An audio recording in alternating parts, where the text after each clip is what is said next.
जय सच्चिदानंद महाराज जी। जय सच्चिदानंद। महाराज जी, प्रत्येक वर्ष हम सब मिलकर होली का त्योहार मनाते हैं। तो मैंने देखा है कि बहुत सारे लोग शराब का सेवन करते हैं और अदर नशा है उसका सेवन करते हैं, और फिर वो नशा करके नालियों में लौटते हैं, कपड़े फाड़ते हैं अपने दूसरों के, बड़ा हुड़दंग करते हैं। तो क्या यही होली का महत्व है? क्या होली ऐसे ही मनानी चाहिए, या होली का कोई और विशेष महत्व है जिसको हम नहीं जानते? भारद्वाज जी, प्रतिवर्ष होली मनाई जाती है।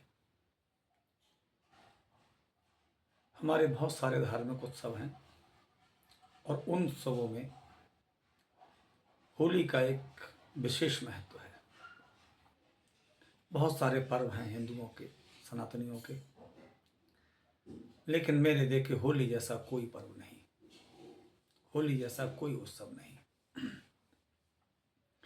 हम राष्ट्र जो धार्मिक पर्व होते हैं उनके लिए हिंदुस्तान उत्सव कहता है। हमारी जो संस्कृति है वह उत्सव प्रधान संस्कृति है। हमारा कोई उत्सव माने कोई भी हमारा धार्मिक पर्व ऐसा नहीं है जिसमें हम उत्सव नहीं मनाते। दीपावली आती है तो हम पटाखे छोड़ते हैं,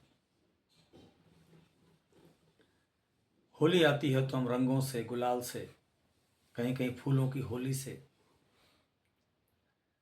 संत महात्मा राग की होली से खेलते हैं। तो विभिन्न प्रकार की होलियों से हम खेलते हैं, उत्सव मनाते हैं, लोग नृत्य करते हैं। मथुरा मथुरा इत्यादि में लट्ठों की होली भी खेली जाती है ग्वालों के द्वारा। तो होली एक बहुत बड़ा उत्सव है हिंदुस्तान का। होली जैसा कोई पर्व नहीं, उत्सव की पराकाष्ठा होती है होली में। लेकिन आपने प्रश्न किया कि जो आज हम होली को मना रहे हैं, इसमें शराब का सेवन है, लोग मांस इत्यादि खरीद कर भी लाते हैं, हुड़दंग बहुत सारा रहता है, नालियों में लोग लेट रहे हैं, कपड़े इत्यादि को फाड़ रहे हैं।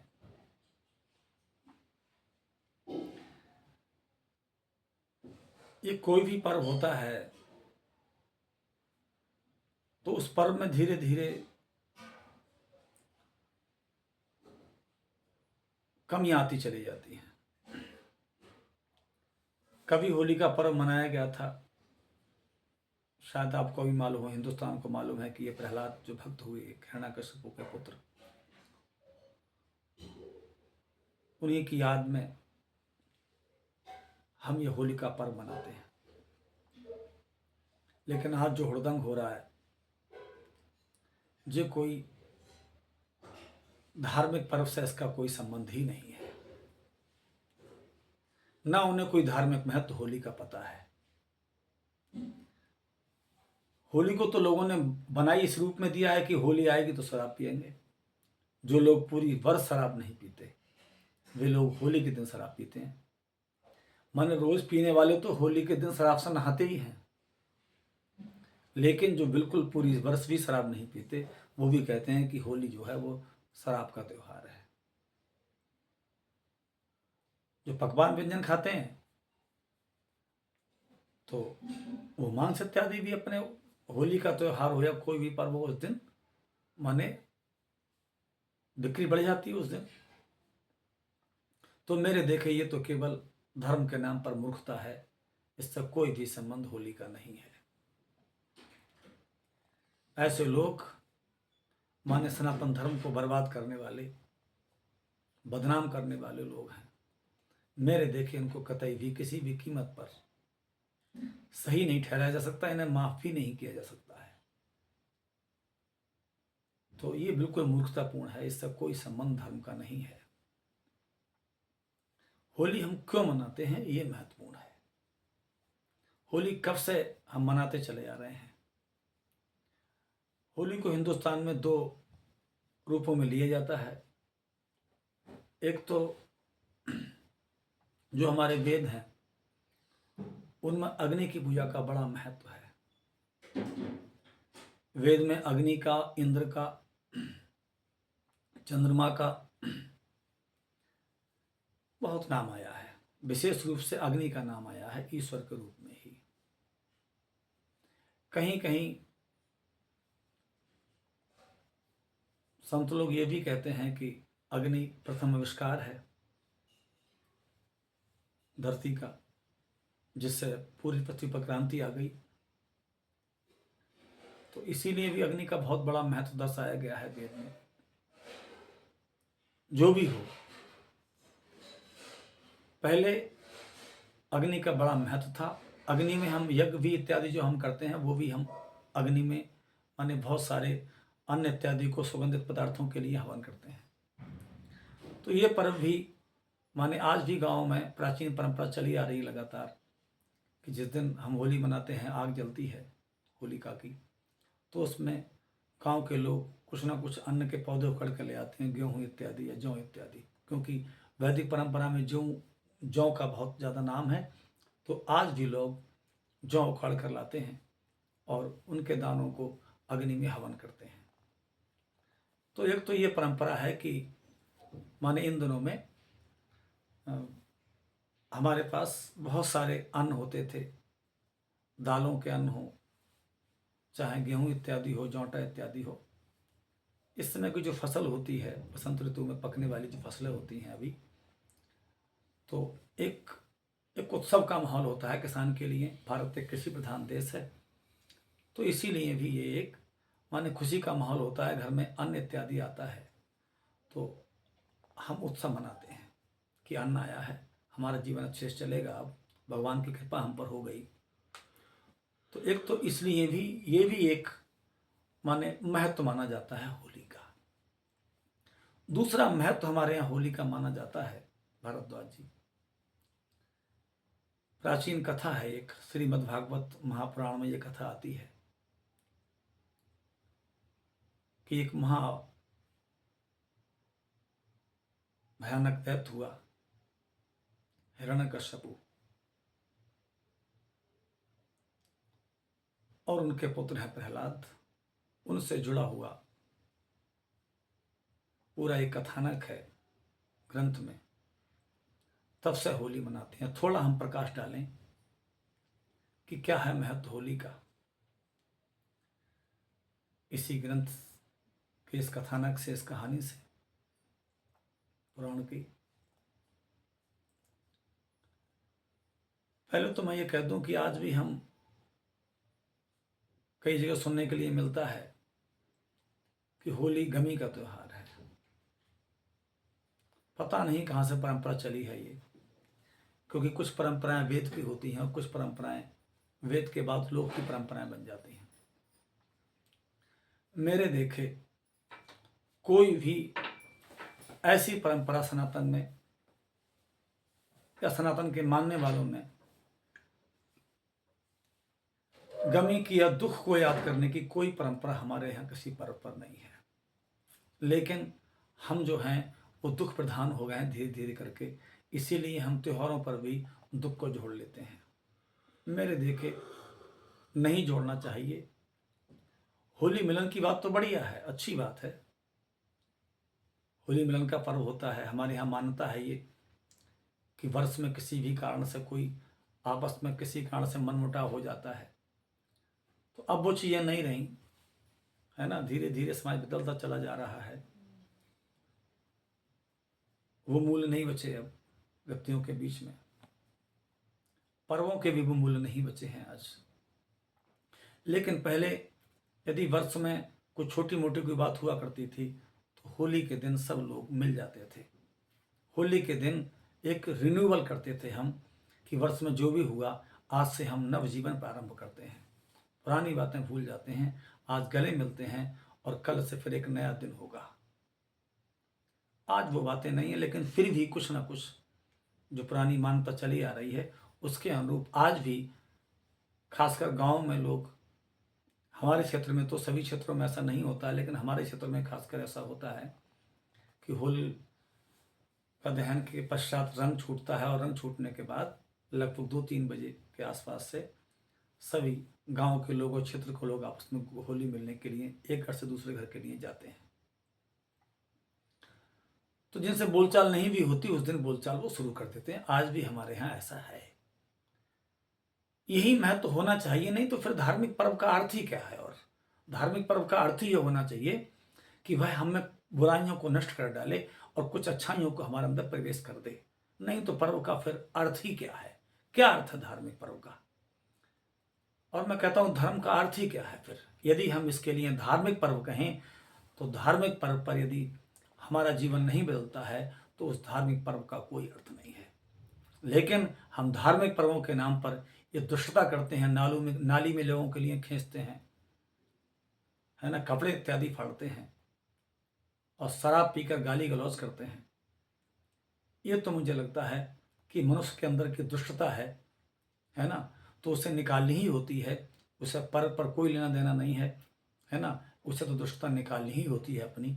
तो पर्व में भी दुष्टता निकालता है, तो उनकी तो बात ही हम न करें।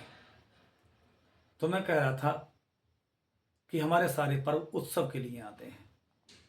हमारा एक एक पर्व, और भी दुनिया में धर्म हैं, उनके बहुत सारे पर्व ऐसे भी होते हैं जिनमें वो दुख मनाते हैं। लेकिन हिंदू संस्कृति बिल्कुल भी दुख के प्रति सहमत नहीं है। दुख याद नहीं किया जाएगा, याद किया जाएगा तो आनंद ही याद किया जाएगा। इसीलिए हम त्योहार नहीं कहते, हम इन्हें उत्सव कहते हैं। धार्मिक उत्सव, दीपोत्सव, होलिकोत्सव, उत्सव शब्द है इसमें सभी जगह हमारे यहाँ। तो हमारे यहाँ सारे जो पर्व होते हैं, जो धार्मिक पर्व होते हैं, धार्मिक उत्सव होते हैं, इनमें केवल हम आनंद की ही बात करते हैं।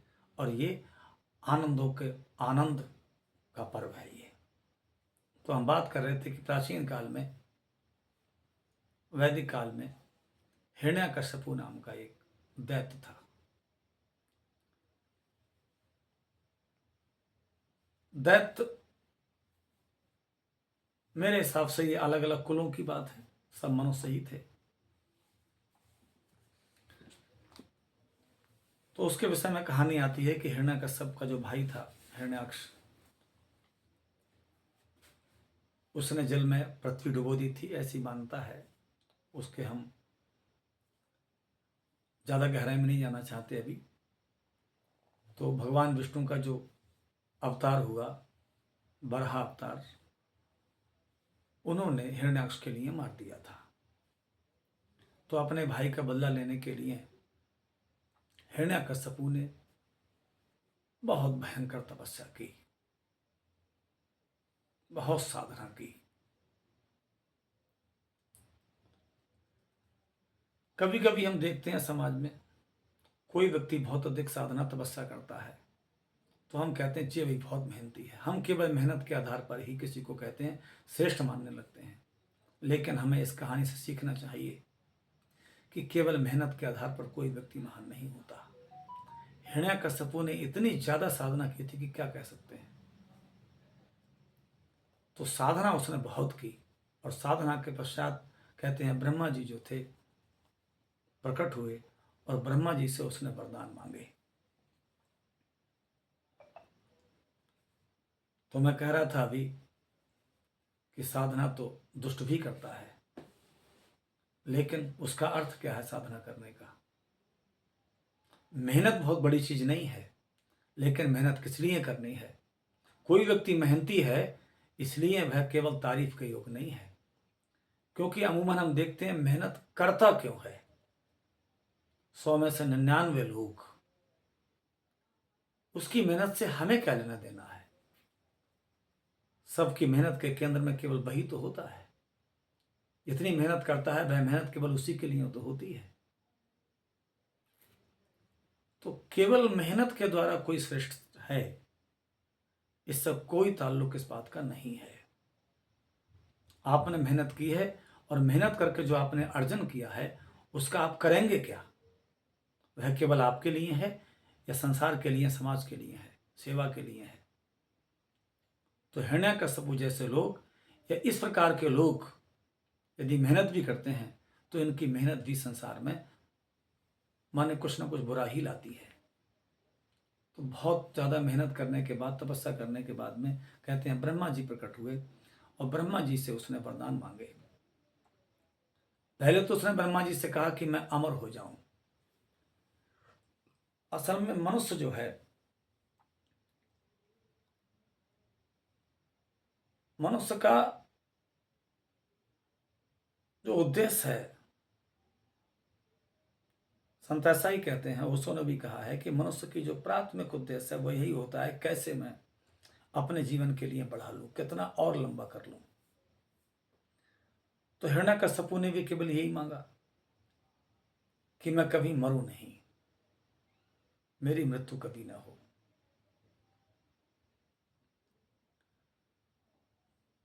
असल में हमारे अंदर एक अमृत तत्व बैठा हुआ है।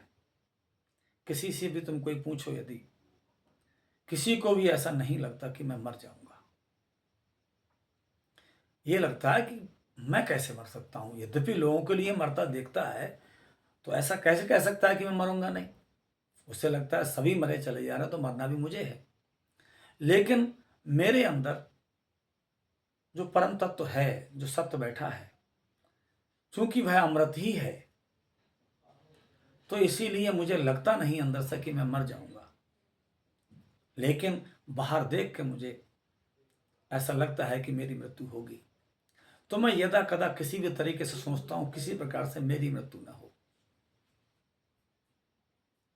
शायद आपने सुना हो कि युधिष्ठिर से भी प्रश्न किया था यक्ष ने कि संसार में सबसे बड़ा आश्चर्य क्या है। तो युधिष्ठिर ने कहा था कि मनुष्य अपने आसपास सभी को मरते हुए देखता है, लेकिन अपने आप मरने का उसका मन नहीं होता। उसे लगता है कि मैं शायद न मरूं, मैं बच जाऊं, मैं अपवाद हो जाऊं। तो यहां हिरण्यकश्यपु भी सोच रहा है कि मैं अपवाद हो जाऊं, मेरी मृत्यु किसी भी प्रकार से न हो। तो कहते हैं ब्रह्मा जी ने कहा कि देखो भाई, मृत्यु तो सभी की होगी, जिसने भी शरीर धारण कर लिया। असल में जिस दिन भी कोई भी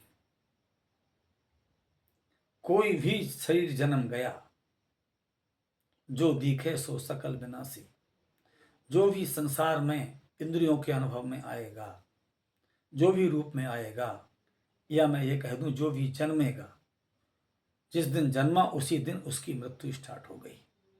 जिस दिन जन्मा उसी दिन उस पर एक नियम तो लागू हो ही गया, और कोई नियम उस पर लागू हो न हो, लेकिन ये नियम उस पर लागू हो गया कि उसकी मृत्यु होगी।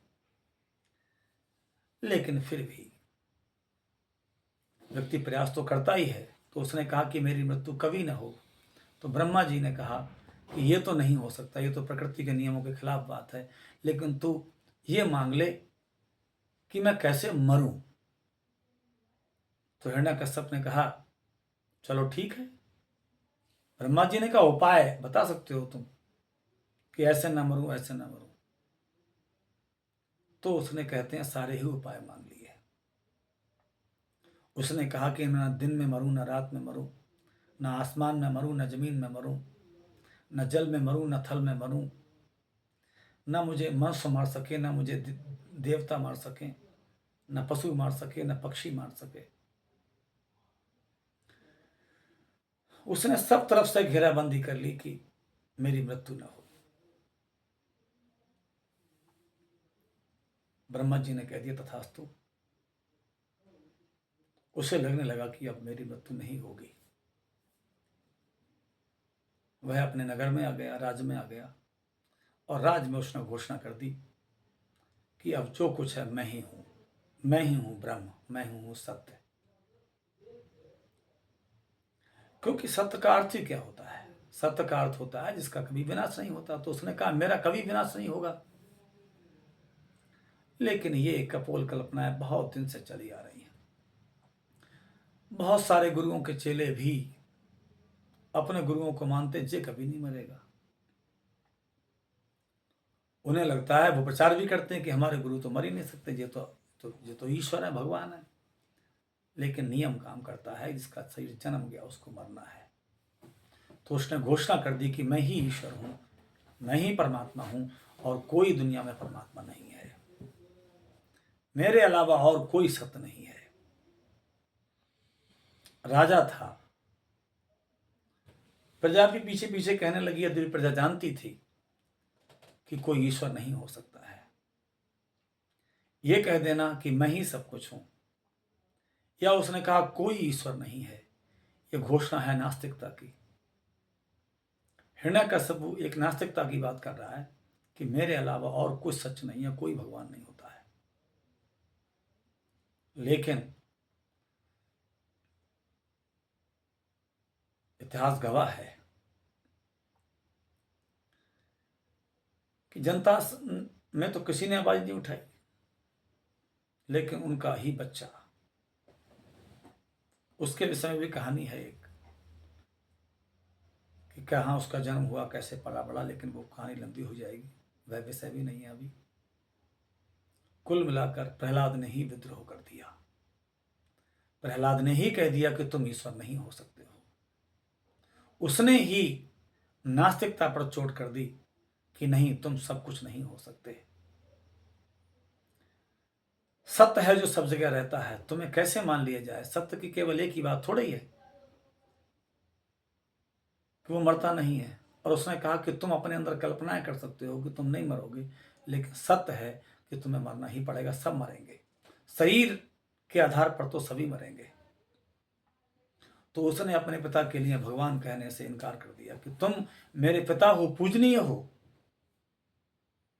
लेकिन तुम ये कहो कि तुम ईश्वर हो, तुम ईश्वर नहीं हो सकते। खुदाई पर दावा नहीं हो सकता शरीर के साथ। वैसे तो हम सभी ईश्वर हैं, सत्य का कभी नाश ही नहीं होता है।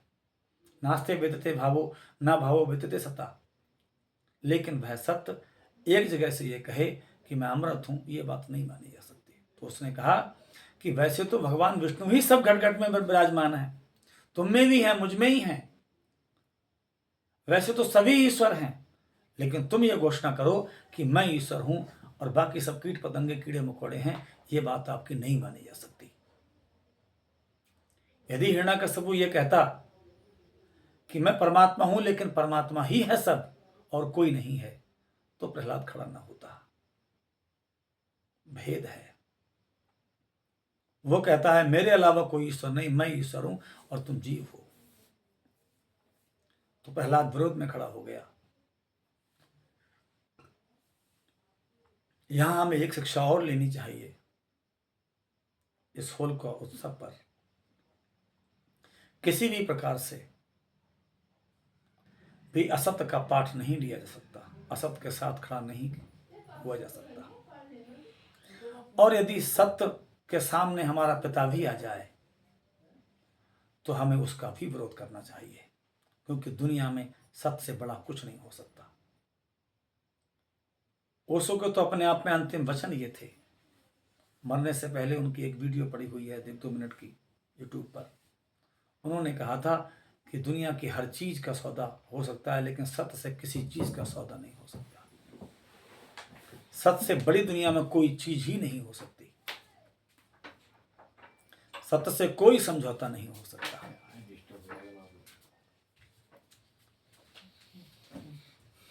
सत्य के लिए सब दांव पर लगाया जा सकता है। सत्य के लिए यदि पिता भी हो, चाहे गुरु हो, चाहे कोई भी हो, सत्य के लिए माने सब दांव पर लगाया जा सकता है। तो प्रहलाद ने अपने पिता की बात नहीं मानी, उसने स्वीकार नहीं किया। पहले पिता ने अपने बच्चे को समझाया कि भाई बेटा है, तू तो मान जा, और तो लोग विद्रोह नहीं कर रहे हैं, तू ही विद्रोह करेगा। अब विद्रोह करेगा तो तुझे कुचला, तो तुझे भी फिर कुचला जाएगा। तो पहले समझाया बुझाया, प्रलोभन दिए, लेकिन सत्य की राह पर चलने वाले लोग किसी प्रलोभन में नहीं पड़ते, और सत्य की राह पर चलने वाले लोग डरते भी नहीं हैं। बहुत उदाहरण है ऐसे। सुकरात ने जहर पीना स्वीकार किया, लेकिन सत्य को नहीं छोड़ा। मीरा ने जहर का प्याला पीना स्वीकार किया, लेकिन कृष्ण के लिए नहीं छोड़ा। ईसा मसीह ने भी सूली पर चढ़ना स्वीकार किया, लेकिन सत्य के लिए नहीं छोड़ा। सत्य को किसी भी प्रकार से नहीं छोड़ा जा सकता। तो प्रहलाद ने कह दिया, सत्य नहीं छोड़ा जा सकता। पिता हो, अच्छी बात है। तो पिता ने कहा कि फिर तुम्हें हम सूली पर चढ़ा देंगे, तुम्हें हम पहाड़ों से फेंकवा देंगे नीचे खाई खंदकों में। तो उसके लिए खाई खंदकों में फेंका गया, वो फिर वापस आ गया। कहते हैं हाथियों के नीचे कुचला गया, फिर भी उसको कुछ नहीं हुआ। समुद्र में फेंक दिया गया, तब भी कुछ नहीं हुआ। ये प्रतीक है। प्रतीक यह है कि सत्य को मारा नहीं जा सकता। ऊपर से दिखाई दे सकता है कि सत्य पर चलने वाला व्यक्ति मर गया, लेकिन मरता नहीं। सुकरात को जहर दे दिया लोगों ने, मर भी गया, लेकिन कहां मरा? आज भी हमारे बीच है। तो सत्य पर चलने वालों के लिए मारा नहीं जा सकता। ऊपर से दिखाई दे सकते हैं कि मारा गया। ऐसे ही माने प्रहलाद को न मारा जा सका, और अंत में हिरण्यकश्यपु ने कहा कि अगर तू नहीं मानेगा तो मैं तुझे गर्म खंबे से बांध दूंगा। प्रहलाद ने कहा कोई बात नहीं। प्रहलाद कहता था कि कण कण में भगवान है, सब जगह भगवान है, कोई ऐसी जगह ही नहीं जहां ईश्वर ना हो। तुम सब जगह नहीं हो, इसलिए तुम जो हो वह ईश्वर नहीं हो।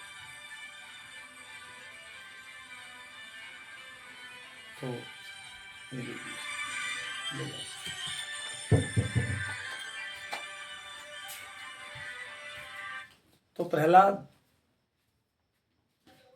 ने कहा कि कण कण में भगवान है, सब जगह है। तो हिरण्यकश्यपु ने कहा क्या खंबे में भी है? गर्म खंबे में, लाल खंबे में? उसने कहा हाँ, सब जगह है।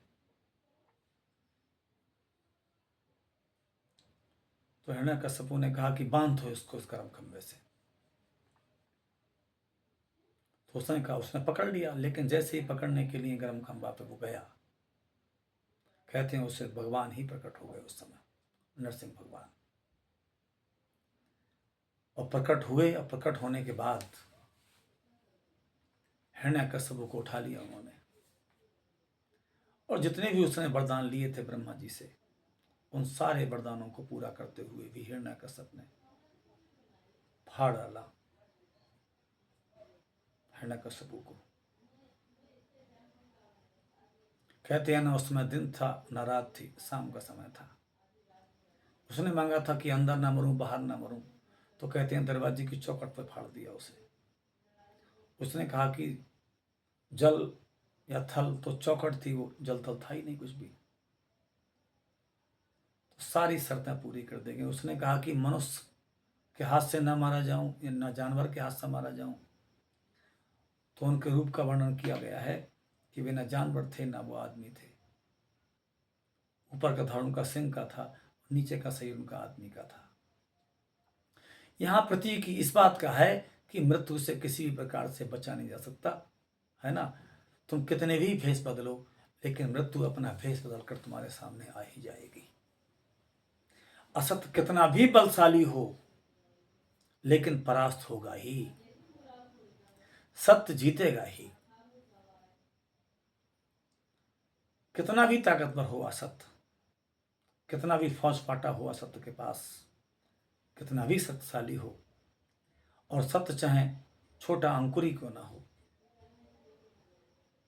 बौना ही क्यों ना हो, लेकिन वह बड़ी बड़ी सेनाओं पर भारी हो जाएगा।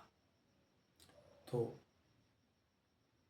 उससे पहले एक इसमें कथा आती है, जो होलिका उत्सव हम मनाते हैं,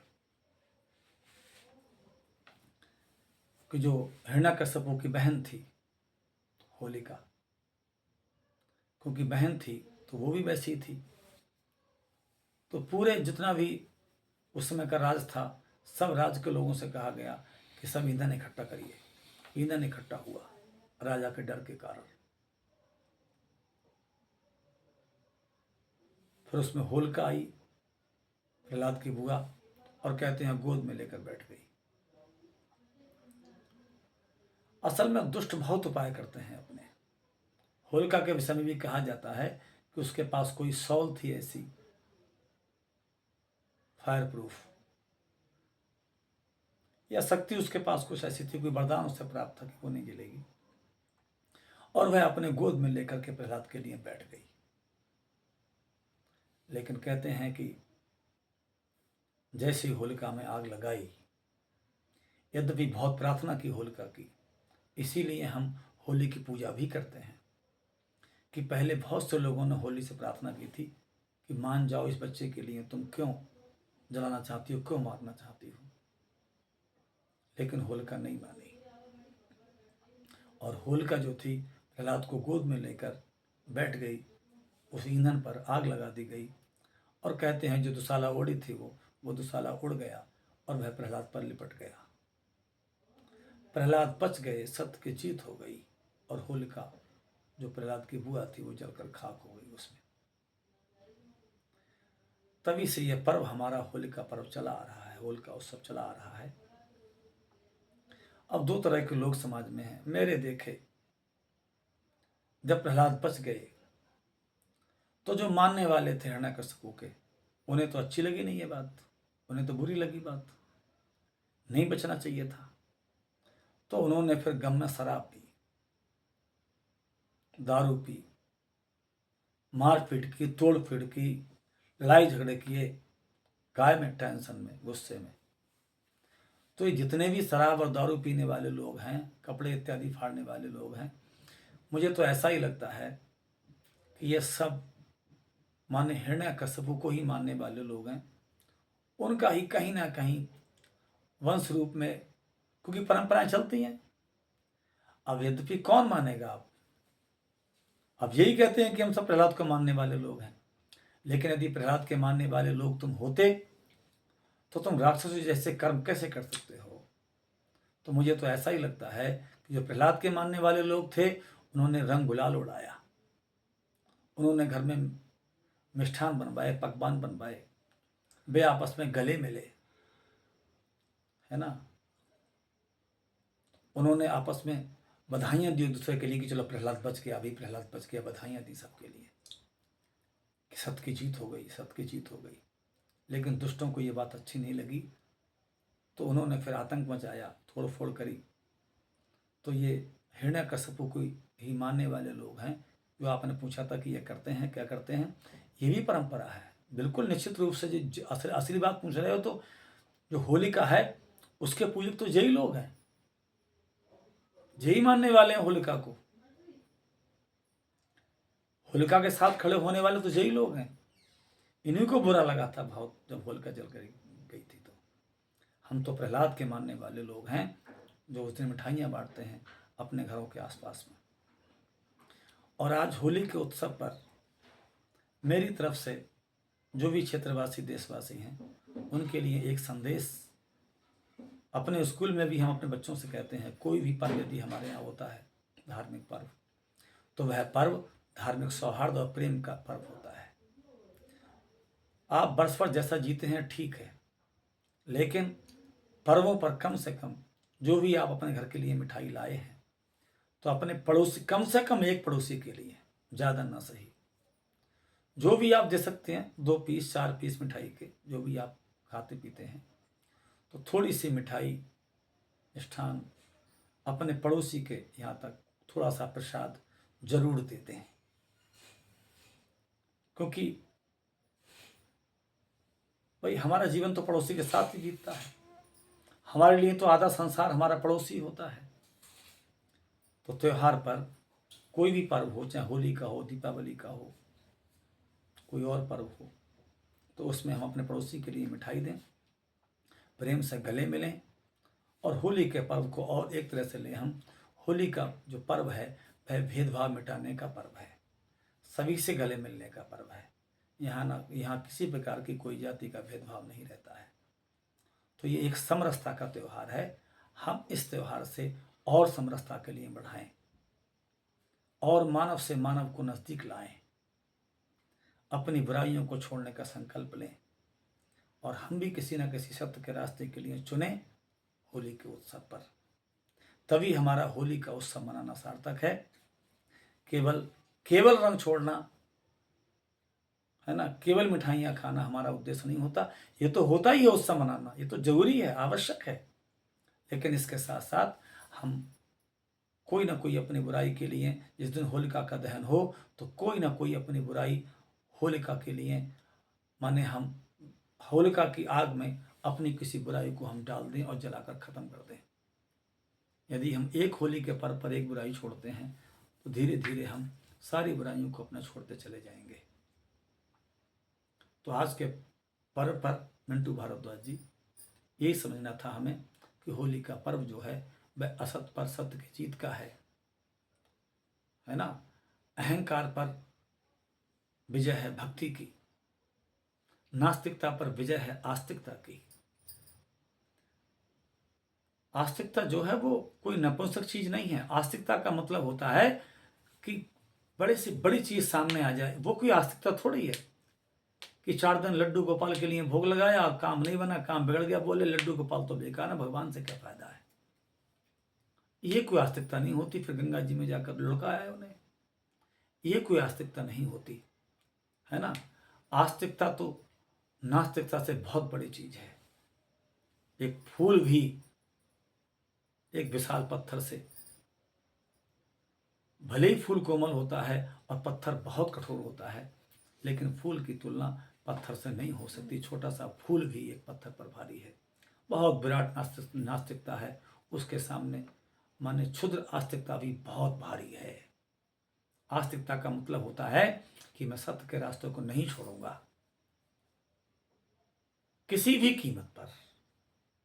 और ये प्रहलाद इतना बड़ा नाम है कि एक छोटा सा बच्चा है और सामने पूरा बड़ा साम्राज्य है। और सबसे बड़ी बात तो यह है कि पिता है, इसके बावजूद भी वह सत्य के रास्ते पर चलता जाता है। और आज हजारों साल के बाद भी हम प्रहलाद का नाम लेते हैं। नाम तो हम हिरण्यकशिपु का भी लेते हैं, लेकिन मुझे लगता है कि प्रहलाद के कारण लेते हैं। हिरण्यकशिपु के नाम के लिए कुछ भी नहीं है। यदि प्रहलाद ना हुआ होते तो हिरण्यकशिपु कौन जानता, कोई नहीं जानता। राम ना हुआ होते तो रावण को कौन जान लेता। राम के कारण ही हम रावण को जानते हैं, प्रहलाद के कारण ही हम हिरण्यकशिपु को जानते हैं। तो आज माने हमने यही समझना था कि सत्य पर जीत का नाम होली का उत्सव है, यही होली का उत्सव है। तो हम सदैव सत्य में प्रतिष्ठित रहें, धर्म में प्रतिष्ठित रहें, और किसी कीमत पर बड़े से बड़ी उलझने आए फिर भी हम सत्य के रास्ते पर चलते रहें। यही है होली का संदेश। जय सच्चिदानंद।